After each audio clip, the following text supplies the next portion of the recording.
final trajectory is, say, a small number of people, probably at any one time in your facility, are those people who are imminently dying, so have days or weeks to live.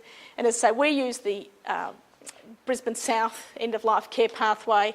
The Liverpool care pathway would be appropriate at this time as well. And at this point, if you've got somebody on a pathway, you're providing fairly intensive care and obviously reviewing this person every day. How do you pick whether somebody should go on a pathway or not go on a pathway? These are the descriptors from the residential care pathway that Brisbane South has come up with.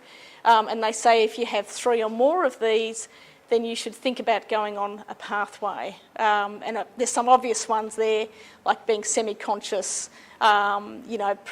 changes in breathing, and some less obvious ones. So again, you need to know your residents. You can put somebody on a pathway and take them off a pathway.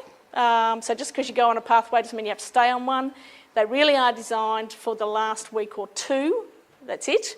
So if you've got somebody at the end of 2 weeks that's on a pathway and they are in no way dying, then take them off the pathway, because it really is designed as a comprehensive document for the care of the dying, imminent dying. It's not a palliative care plan.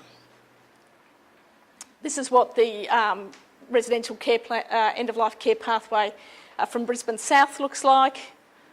It has 5 sections. It is based on the Liverpool care pathway. It's about who goes on the pathway. It is a clinical decision, and it is a decision that has to be made with the family, with the staff and with the GP. So it's not a nursing pathway. It is, you do have to have sign-off from a medical doctor or a specialist palliative care team within 24 to 48 hours of making a decision to put somebody on a pathway.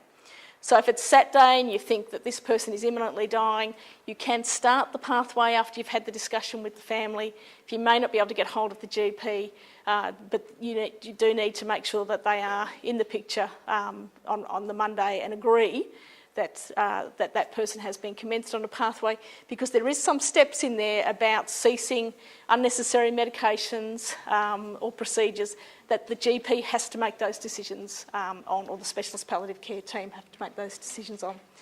I won't go into any more detail about this, because if you don't know how to use this, or if you've never seen a pathway, it's probably better if Robin can send you the link to the actual pathway, which is on a website hosted by the Brisbane South team.